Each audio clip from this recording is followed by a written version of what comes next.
अब अहिले के छ भने नेपालको परराष्ट्र नीति चाहिँ नि वास्तवमा दुईटा आयामहरू छ। एउटा चाहिँ नि फिक्स, एउटा फिक्स के कारणले भन्छु भने नेपालको भू राजनैतिक अवस्था जुन छ, चीन र भारतको बिचमा बसेको नेपालको अवस्था र राष्ट्रिय स्वार्थको लागि यो चाहिँ नि परिवर्तन हुन्न। त्यसका लागि चाहिँ नि संविधानको निर्देशिक सिद्धान्त, संयुक्त राष्ट्रसङ्घको बडापत्र, स्वतन्त्रता, सार्वभौमिकता, भौगोलिक अखण्डता जुन सिद्धान्त र नाम अन्तर्राष्ट्रिय कानुनको जुन नेपालले परिपालना गरिराखेको छ त्योबाट हामी बाहिर जान सक्दैनौँ। त्यसकारण चाहिँ नि त्यो त बेसिक गाइडलाइन नै भयो। तर सरकारले चाहिँ नि के गर्छ भने त्यसलाई सञ्चालन गर्ने आयाम अब अहिले पनि यसो हेर्नुभयो भने 60 को दशकदेखि अहिलेसम्म हेर्दाखेरि कहिले नै कतै कुनै न कुनै अवस्थामा कहिले हामी उत्तरतिरको छिमेकीतिर ढल्केको या दक्षिणतिर ढल्केको अवस्था अहिले पनि पाउनुहुन्छ। अहिलेसम्मको सरकारलाई हेर्दाखेरि पनि अब हाम्रो नाकाबन्दीको बहसमा को अवस्था र अहिलेको अवस्था चाहिँ नि अहिले पूर्व प्रधानमन्त्री केपी शर्मा ओलीले पनि दुईटा फरक नीति लिनु। त्यसकारणले अब यो नेताहरूले कहिले सरकारमा हुँदाखेरि, सरकारबाट बाहिर हुँदाखेरि आफ्नो अवस्था र भनाइ छिमेकी राष्ट्र, द्विपक्षीय बहुपक्षीय कुराहरूमा विभिन्न विचार राख्ने, फरक विचारधारणा राख्ने हुनाले अलिकति नेपालमा कूटनीति सञ्चालनमा अलिकति गाह्रो छ। तथापि हाम्रो अहिले वर्तमान सरकारले झेल्न पर्ने जुन समस्या छ, जुन कुराहरू दुई छिमेकी राष्ट्रहरूसँग सन्तुलित सम्बन्ध राख्ने, त्यसको साथसाथै विश्व शक्ति राष्ट्र अमेरिकाले पनि चासो देखाइराखेको अवस्थामा हामीले यो तीनै राष्ट्र र अरू क्षेत्रीय राष्ट्रसँग पनि कसरी सौहार्दपूर्ण र सन्तुलन सम्बन्ध राख्ने भन्ने कुरा यो चुनौती छँदैछ। यो सरकारलाई अझ थप छ। राजनीतिक सङ्कटको कारणले यो समस्यालाई अलिकति कम्प्लेक्स, अलिकति कम्प्लिकेटेड चाहिँ त अवश्य बनाएको छ।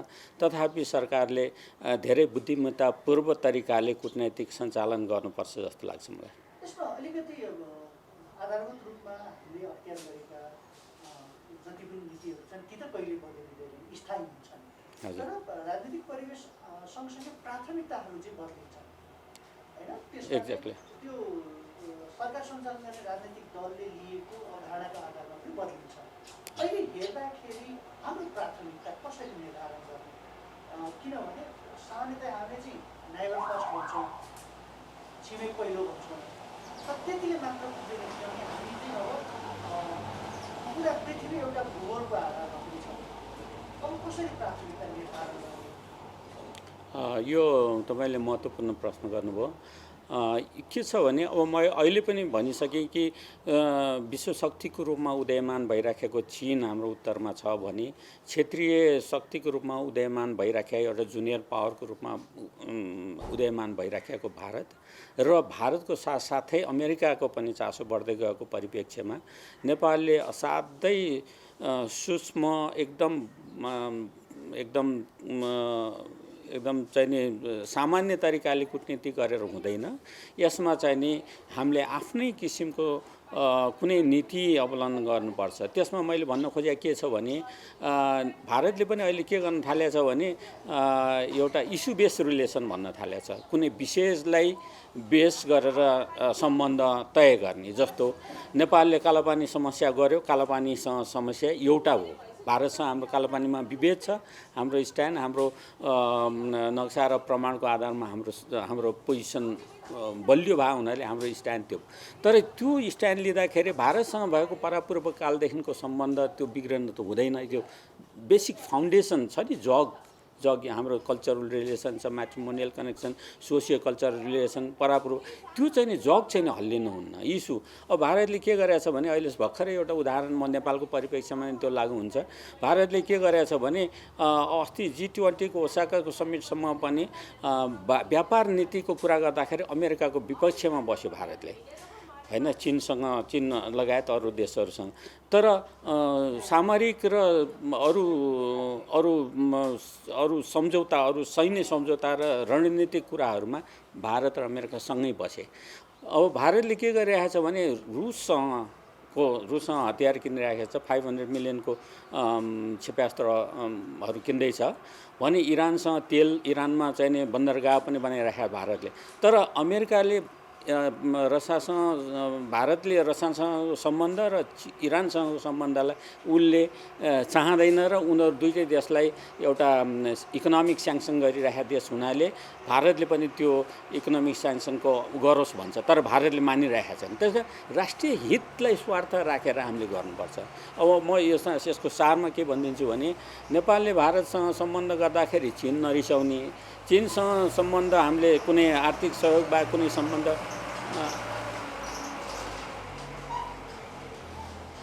गर्दाखेरि चीनसँगको सम्बन्धले अमेरिकालाई नछिडिने, अमेरिकासँग सम्बन्ध वा अमेरिकासँग कुनै सहायता सहयोग लिँदाखेरि भारत वा चीन दुईटै ननिसी, त्यस्तो किसिमको कूटनैतिक चातुर्यता पनि चाहिन्छ। त्यसमा कूटनैतिक एउटा चाहिने एउटा एकदम चाहिने परिपक्व कूटनीतिको खाँचो पर्छ। त्यो चाहिँ अहिलेको सरकारले त्यो गर्नुपर्छ।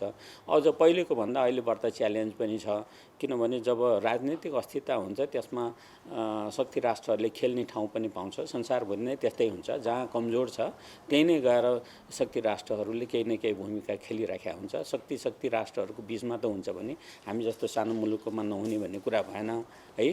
त्यसकारणले मेरो विचारमा हामीले इस्यु बेस्ड रिलेसन एउटा गर्नुपर्छ र हामीले तिनटै अहिले शक्तिको देखा परेका शक्तिहरू छन्। उनीहरू त छिमेकी राष्ट्र, सार्क छ, बिमस्टेक छ, अरूमा पनि हाम्रो भूमिका त्यत्तिकै छ, मल्टिल्याटरलिजममा त्यत्तिकै छ, बाइल्याटरमा त्यत्तिकै छ, अन्तर्राष्ट्रिय युएनमा हाम्रो भूमिका त्यत्तिकै राम्रो खेल्न पर्छ, किनभने उनीहरूमा हाम्रो उपस्थिति देखाउँदाखेरि नै हामी बलियो हुन्छौँ है। त्यसकारण त्यो गर्नुपर्छ जस्तो लाग्छ मलाई।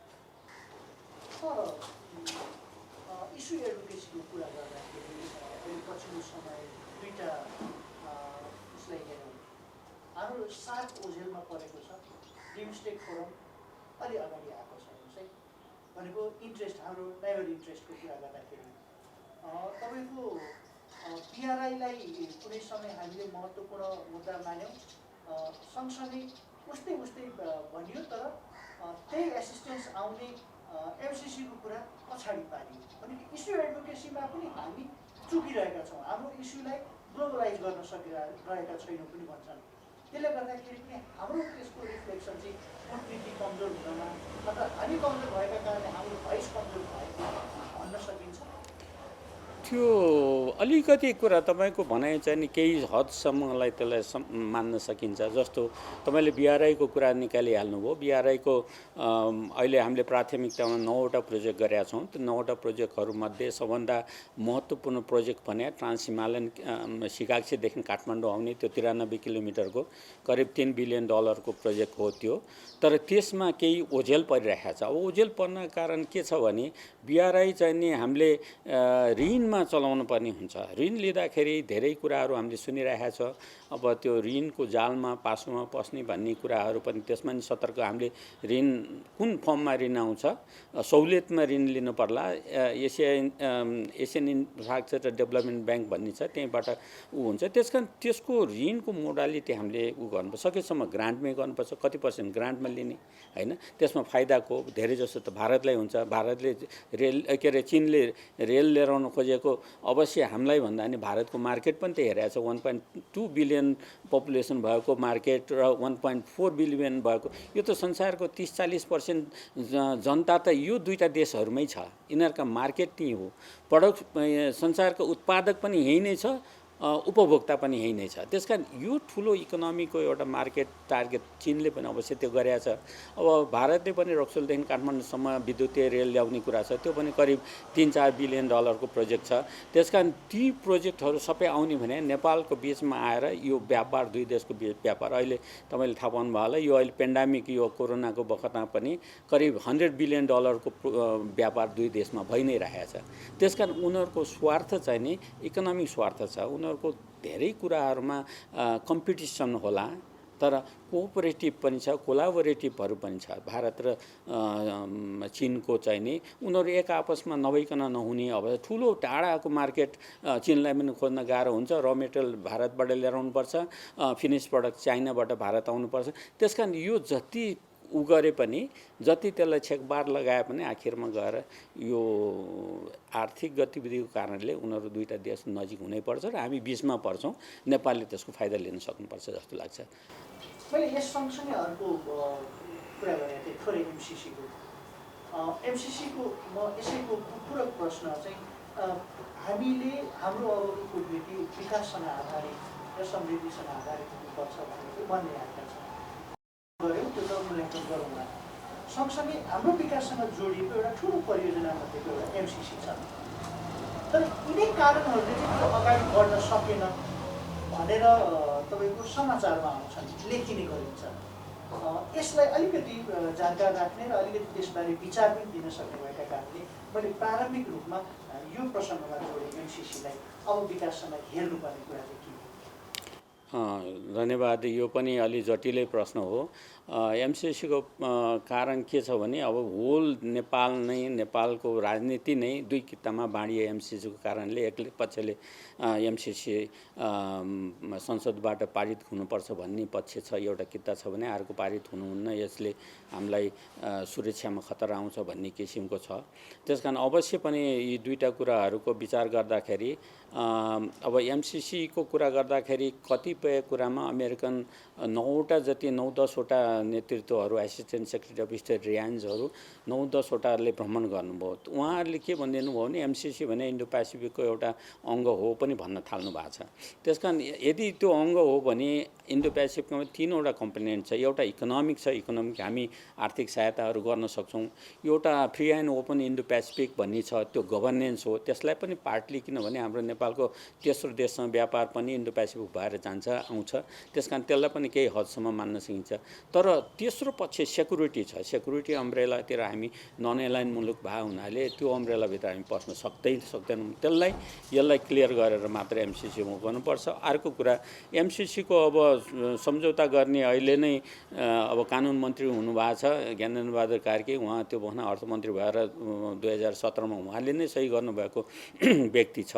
अब हाम्रो के छ भने दुई किताबमा मैले एउटा केही एनालिसिस गर्दाखेरि के छ भने एमसिसीमा भएका सम्झौताहरू मूल सम्झौता 2017मा जुन भएको छ त्यसको अलावा करिब 1 दर्जन जति त्यसका सप्लिमेन्ट सम्झौताहरू युवराज खतिवडाजी हुँदाखेरि गर्नुभएको छ। अब ती सम्झौताहरूमा के छ भने यो एउटा दुईटा कुरा चाहिँ अलिकति कुरा चाहिँ प्रस्ट्याउन पर्ने कुराहरू के छ भने यो एमसिसी चाहिँ पार्लियामेन्टबाट पास गर्नुपर्ने भन्ने यो 500 मिलियन भनेको आधा खर्बको हो। आधा खर्ब भने 100 मेगावाट बत्तीको सम हो, त्यति ठुलो पैसा त होइन। तर यो अनुदानमा आउने, यसलाई पैसा तिर्न पनि हुना र दोस्रो कुरा अमेरिका जस्तो शक्ति राष्ट्रले दिने हुनाले यसलाई तुरुन्तै हामीले नो भन्न पनि सक्दैनौँ भन्ने किसिमको परिप्रेक्ष्य हो। तर यसमा प्रस्ताउनु पर्ने के भने यो पार्लियामेन्टबाट किन पास हुने? भोलि पार्लियामेन्टबाट पास हुनासाथ नजिर हुन्छ। भोलि बिआरआईको प्रोजेक्ट आउँदाखेरि पनि चीनले त्यही कन्डिसनमा, त्यो कन्डिसन के छ भने सम्झौतामा यदि 6(2) कै कतै धारामा के लेखिएको छ भने यदि त्यो सम्झौता र राष्ट्रिय कानुन बाजिएको खण्डमा सम्झौता कानुन मान्य हुन्छ भनेको छ। त्यसको मतलब नेपालको सबै कानुन 4वटा कानुन हुन्छ, संविधान लगायत चाहिँ नि त्यो पार्लियामेन्टबाट पास गरेर नजिर लगायत ऐन कानुन सबै ती सब भन्दा नि यो कानुनले यो चाहिँ नि सम्झौताको माथि रहने हो भने त भोलि एउटा समस्या के यो नजिर बन्छ र फेरि बिआरआईमा पनि त्यही सम्झौता गर, त्यही कन्डिसन राख भन्छ। भोलि भारतले रक्सोलदेखि काठमाडौँ ल्याउने पनि करिब 3 खर्बको प्रोजेक्ट छ भने यो 500 मिलियन भन्दा 6 गुणा 7 गुणा बढी रकम आउने ठाउँमा यो पनि पार्लियामेन्टबाट पास गर्यो भने हामी सधैँ पार्लियामेन्टबाट पास गर्दै जाने, विदेशबाट जति सहायता आउँछ हामी सधैँ पार्लियामेन्टबाट पास गर्दै जाने त अवस्था त आउँदैन होला। उनीहरूले पनि सेक्युरिटीको लागि अवश्य सुरक्षाको लागि त्यही भन्न थाल्छ। त्यसकारण यो नजिर बस्यो भने के गर्ने एउटा। दोस्रो कुरा यो नजिर यो पास बसेर ऊ हुनासाथै 1950 को सन्धिमा पनि अलिकति दखल गर्छ। सन् 1950 सन्धिमा के छ भने 1950 को सन्धिमा भारतीय धारा 7 को 1950 को के छ भने नेपाल र भारतले भारतीय नागरिकहरूले इक्वल ट्रिटमेन्ट पाउने भने मतलब भारतीयहरूले नेपालमा जग्गा जमिन किन्न पाउँदैन, तर नेपालीले वहाँ जग्गा जमिन किन्न पाउँछ। भारत ठुलो देश हो, हामी सानो देश हो। भोलि भारतले सबै नेपालमा जग्गा जमिन किन्न थाल्यो भने त भोलि हाम्रो जमिन त सानो जमिन त हाम्रो आर्थिक रूपमा हामी कोलोनाइज जस्तै हुन्छौँ। त्यस कारणले हाम्रो नेपालको कानुनले आन्तरिक कानुनले के भन्छ भने विदेशीलाई जग्गा जमिन किन्न पाइँदैन भन्छ। त्यसकारण यसले के भन्छ भने त्यो 50 सन्धि पनि रेटिफाई भएको छ। त्यो रेटिफाई भएको सन्धिमा हाम्रो कानुन माथि हुन्छ, किनभने हाम्रो कानुनले के भन्छ भने विदेशीलाई जग्गा जमिन अचल सम्पत्ति किन्न दिँदैन भनेको छ। अब यो एमसिसीकोबाट एमसिसीको कानुन माथि बन्यो भने त भारतले पनि भोलि 50 को सन्धिको सबै प्रावधान धारा 7 ले जुन भन्छ त्यो पनि अक्षरशः लागू भने भारतीयले पनि नेपालमा जग्गा जमिन किन्न पाउनुपर्छ भन्न थाल्यो भने के गर्ने? यो नजिक हुन्छ हैन, भोलि नेपाललाई असिलो पर्छ। त्यसकारण सरकारले मेरो विचारमा अहिलेको सरकारले यसलाई गहन अध्ययन गर्नुपर्छ। इपिजी रिपोर्ट तपाईँले थाहा छ होला, इपिजी रिपोर्ट नलिना कारण पनि भारतले यो एमसिसीलाई कुरेर बसेको छ। एमसिसीको नजिर उसले 50 सन्धिलाई अक्षरशः त्यही लागू गर्न खोज्यो भने भोलि हामीले 50 को सन्धिलाई परिवर्तन गर्न खोज्ने, उनीहरूले परिवर्तन गर्न नखोजेको कारण नै इपिजी रिपोर्ट नल्याए। त्यसकारण हामीलाई त्यो असिलो पर्छ एउटा। दोस्रो कुरा चाहिँ नि इन्टेलेक्चुअल प्रपर्टी राइट भन्ने कुरा जुन छ त्यहाँ हाम्रो भूगर्भमा हाम्रो जमिनभित्र के छ भन्ने के थाहा हैन। अवश्य यो चाहिँ नि 400 केबी लाइन र सडक उत्खनन गर्दै जङ्गल फाँड्दै जाँदाखेरि भोलि भूगर्भमा केही कुरा उनीहरूको जियोलोजिस्टहरूले पनि केही अन्वेषण गर्ला। भोलि भूगर्भमा तेल पेट्रोल भेटिएला, सुनखानी भेटिएला, युरेनियम त भेटिरहेको छ।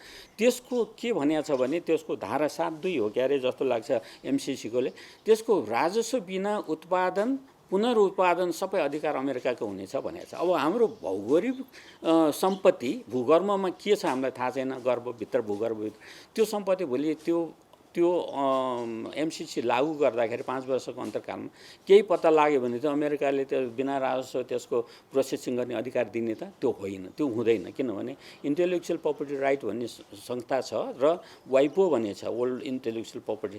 त्यो संस्थाले के भन्छ भने टेक्नोलोजिकल इनोभेसन र भोलि केही कुरा पत्ता लागेको खण्डमा त्यो जसले राइट ल्याछ त्यसले प्रोसेसिङ भन्ने हुन्छ।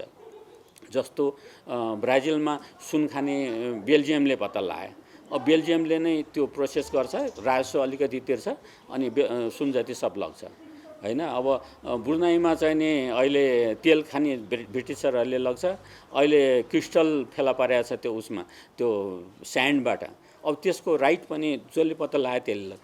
त्यसकारण भोलि अमेरिकाले पनि नेपालको कुनै भौगोलिक सम्पत्ति पत्ता लाग्यो, तेल, युरेनियम, सुनखानी, लिड छ हैन, सिसा पत्ता लागिरहेको छ, युरेनियम त पत्ता लाग्यो तपाईँलाई थाहा। यो सबै कुरामा भोलि विवाद आउँछ। यो त क्लियर त गर्नु पर्यो एउटा कुरा त्यो। दोस्रो कुरा यो एमसिसीमा 500 मिलियन अमेरिकनको हो, 130 मिलियन त नेपालको हो नि, करिब 25-26% त नेपालको लगानी पर्छ त्यसमा। त्यसको इन्टेलेक्चुअल प्रपर्टी राइट बाद त्यसको अधिकार नेपालको पनि 25-26% त हुनुपर्छ। यो सम्पूर्ण अमेरिकाको भन्ने जुन सम्झौता उल्लेख छ त्यो चाहिँ गलत छ, त्यो सच्याउनुपर्छ। अब तेस्रो कुरा सच्याउनु के छ भने 5 वर्षको दौरानमा लग्दाखेरि भोलि कुनै यो प्रोजेक्टलाई सुरक्षा थ्रेट भयो भने त्यहाँका मान्छेलाई के भयो भने यो अन्तर्राष्ट्रिय कानुनबाट सञ्चालन हुने भनेको छ, नेपालको कानुन नलाग्ने। भोलि कुनै थ्रेट भयो, भोलि कुनै त्यो प्रोजेक्टमा कुनै ले आक्रमण गर्दै यताउति भन्यो भने भोलि अमेरिका यो सुरक्षा कसले दिने त? नेपाल सरकारले दिने कि अमेरिकन सरकारको आफ्नो सुरक्षा ल्याउने भन्ने कुरा प्रश्न त हुनु पर्यो। भोलि सुरक्षा त हैन, भोलि घटना त के जे पनि हुनसक्छ नि। त्यसकारण यो कुराहरू प्रश्न गरेर मात्र एमसिसी पास गर्नुपर्छ जस्तो लाग्छ। यसमा चाहिँ नि के छ भने त्यहाँ एउटा प्रावधान पनि छ। प्रावधान एमसिसीको प्रावधान के छ भने त्यसलाई संशोधन गर्न सक्ने, पुनर्विचार गर्न सक्ने भन्ने छ। नभए सरकारले एउटा एडजोइनर या चिठी लेखेर बा यसमा यो कुराहरूमा हाम्रो यो छ भनेर केही कुराहरू संशोधन चाहिँ गर्नुपर्छ। तर 500 मिलियन भने आधा खर्ब रुपियाँ चाहिँ नि अनुदानमा आएको कुरा एउटा शक्ति राष्ट्रले दिएको, जुन अमेरिकासँग 1947 देखि सम्बन्ध छ। अमेरिकासँग दोस्रो नेपालले सम्बन्ध स्थापना गरेको बेलायत पछिको दोस्रो हो, अमेरिकाभन्दा नि भारतभन्दा नि अगाडि। यत्रो पुराना देशहरूसँगको सम्बन्ध किन बिगार्ने भनेर केही गर्न त सकिन्छ। तर यो चुनौती नयाँ अहिलेको सरकारलाई छ, यसले क्लियर गर्नुपर्छ जस्तो लाग्छ। यी सबै कुराहरू जोड्न चाहे त्यो टुक्लसमाको कुरा होस्, चाहे बिआरको कुरा होस्, चाहे एमसिसीको कुरा होस्, हामी सरसर्ती हेर्दाखेरि चाहिँ डेभलपमेन्टको इस्युमा हेर्छौँ। तर केलाउँदै जाँदाखेरि यहाँ धेरै इन्ट्रेस्टहरू छ, सामरिक होला, सुरक्षाको होला, अरू धेरै कुरा होला। भारतीय बिस्तारै पानीसँगको सम्बन्धलाई अलिकति अर्को नजरले हेर्छ। त्यस पछाडि बजारको सम्बन्धलाई तपाईँको चीनले हेर्ला, अनि साम्राज्यको सम्बन्धका हिसाबले अमेरिकाले हेर्ला होइन, त्यो सबैले हेर्ला। तर यहाँ यी सबैले क्रमशः हामीका चुनौती चाहिँ खडा गरिरहेका छन्। यो कुरालाई विश्लेषण गर्न सक्नुहुन्छ, चाहे त्यो भारतबाट आउने कुराहरू होस्, चाहे चाइनाबाट आउने कुरा होस्, चाहे एमसिसी जस्तै कुराहरू होस्। यिनीहरूले नेपालको परराष्ट्र नीति, परराष्ट्र सम्बन्ध, परराष्ट्र कुराहरूलाई चाहिँ अब च्यालेन्ज चाहिँ गरिरहेका छन्। भनेको हामी राम्रो नीति अख्तियार गर्न सकेनौँ भने अब बिस्तारै अप्ठ्यारोमा पर्दैछौँ। पहिलाको जस्तो हल्का पाराले तपाईँको अब चाहिँ सम्बन्ध छैन। यसलाई कसरी विश्लेषण गर्नुहुन्छ र यो सरकारलाई पनि च्यालेन्ज बढ्दैछ? यो एकदम महत्त्वपूर्ण र जटिल प्रश्न पनि हो, त्यति सहिलो छैन है। यो चाहिँ नि चुनौती त्यत्तिकै छ, अवसर पनि छ। म के भने कुनै पनि कुरामा अवसर पनि हुन्छ, त्यसको चुनौती पनि हुन्छ। तर चुनौतीलाई कसरी हेर्ने, चुनौतीलाई कसरी डिल गर्ने, चुनौतीलाई कसरी ब्यालेन्स, मैले अघि नै भनिसकेँ कि भोलि चीनसँगको सम्बन्ध विस्तार गर्दा BRI को प्रोजेक्ट लिएर आउँदाखेरि भारत नरिसाउने वा अमेरिका नरिसाउने वा अमेरिकाको MCC हामीले ल्याउँदाखेरि चीन नरिसाउने, चीनलाई आघात नपर्ने पर्ने, यस्तो किसिमको एउटा हाम्रो कूटनैतिक कडी एउटा चाहिँ नि विकास गरेर सबै एउटा सन्तुलित सम्बन्ध गर्नुपर्छ, जुन कुरा धेरै ठुलो च्यालेन्ज छ सरकारलाई। कुनै पक्षमा तुरुन्तै आवेशमा आएर त्यसको समर्थन या गर्नुभन्दा अगाडि त्यसबाट ल्याउने चुनौती के हुन्? किनभने कूटनीति भनेको कुरा यो चुनौती र आशंकाको खेल पनि हो हैन। कूटनीतिमा धेरै शङ्काहरू गरिन्छ, जुन कुरा पछि गएर त्यो कुराहरू निस्किन नि सक्छ। त्यसकारण यी आशंकाहरूको लागि निवारण गर्नुपर्छ र नेतृत्वले, अहिले राजनीतिक नेतृत्वलाई सबभन्दा के छ भने यस्तोमा अवसर लिन सक्यो भने अवसरबाट धेरै फाइदा छ। तर केही चुनौतीमा हामीले चुक्यौँ भने त्यो चुकेको आधारमा पछि पर्यन्त हाम्रा पुस्ता दर्शनतारले पनि कुनै यो सरकारलाई गाली गर्नुपर्ने स्थितिहरू पनि आउन सक्छ। त्यसकारण चनाखो हुनुपर्छ। तपाईँले अहिले सानो कुरा गर्दाखेरि महाकाली सन्धिको कुरा गरौँ। महाकाली सन्धि त्यत्रो ठुलो विकास हुन्छ ल, नेपाल त पश्चिम त कुरै भएन, पुरा नेपाल विकास हुन्छ भनेर सम्झौता गऱ्यौँ 1996 मा। आज 25 वर्ष भइसक्यो, DPRसम्म पनि भनेको छैन। केही भयो त भएन। अहिले मान्छेहरूले गाली गर्छन्, त्यो गाली खेप्न परेको छ अहिलेका नेताहरूले। त्यस्तै गाली अरू कुरामा पनि खेप्न नपरोस् भनेर अहिलेको नेताहरूले अति बुद्धिमत्तापूर्व होइन, एउटा मेरो विचारमा अझ लाग्छ कि सरकारले एउटा राम्रो थिङ्क ट्याङ्क बनाओस्, सुझावहरू ल्याओस्। आफैले आफ्नै हुइममा आएर निर्णय गर्नुभन्दा धेरै सुझावहरू त्यसको विश्लेषण गरेर मेरो विचारमा एकदम सन्तुलित तवरबाट प्रश्नुपर्छ। अहिले टाइट रोप भन्छ नि यो सरकारलाई, अहिले कूटनीतिक परिवेशमा, भूपरिवेशमा, अन्तर्राष्ट्रिय लगायत क्षेत्रीय र बाइलेटरल रिलेसनको परिप्रेक्ष्यमा पनि नेपालले धेरै गहन र धेरै केयरफुल मुभहरू चालेर नेपालको हितमा, राष्ट्रिय हितमा चाहिँ नि नेपाल चल्नुपर्छ जस्तो लाग्छ। यसमा अब अलिकति थोरै अहिलेकै गभर्मेन्ट र लिडरसिपको कुनै न कुनै हिसाबले सम्बन्ध छ, चाहे आफू सेवामा हुँदाखेरि होस् या नियमित भइसकेको छ कुनै हिसाबले कुराहरूमा जानकारी अहिलेको लिडरसिपले यी कुराहरूलाई कसरी अगाडि बढाउला?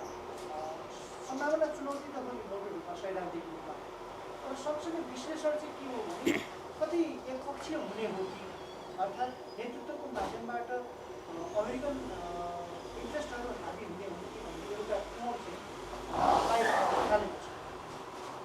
यसलाई कसरी विश्लेषण गर्नुहुन्छ? यो मैले तपाईँलाई सोधिरहँदाखेरि यो एकपक्षीय हुन्छ या यसमा यो आशंका मात्र हुन्छ? अब यसमा आशंकामा अलिकति दम त छ, नभए होइन। तर अहिले के छ भने अहिलेको एउटा सरकार 3-4 पार्टी मिलेर बनेको सरकार हुनाले एउटै पार्टीको मात्र अवधारणा यसमा अवश्य हुँदैन। अरू पार्टीहरूले पनि आफ्नो विचार र मत भिन्नता के छ ती कुराहरू छलफल हुन्छ जस्तो लाग्छ। त्यो एक किसिमले फाइदा पनि हुन्छ। एकतर्फी जब पहिलेको सरकार ले एकतर्फी किसिमबाट अलि पेलेरै निर्णय गर्दै जाने भन्दा नि अब अहिले कोअलिसन गभर्मेन्टमा धेरै अरू पार्टीहरूको पनि इन्ट्रेस्ट त्यहाँ बाजियो भने अवश्य त्यसमा विचार हुन्छ होला।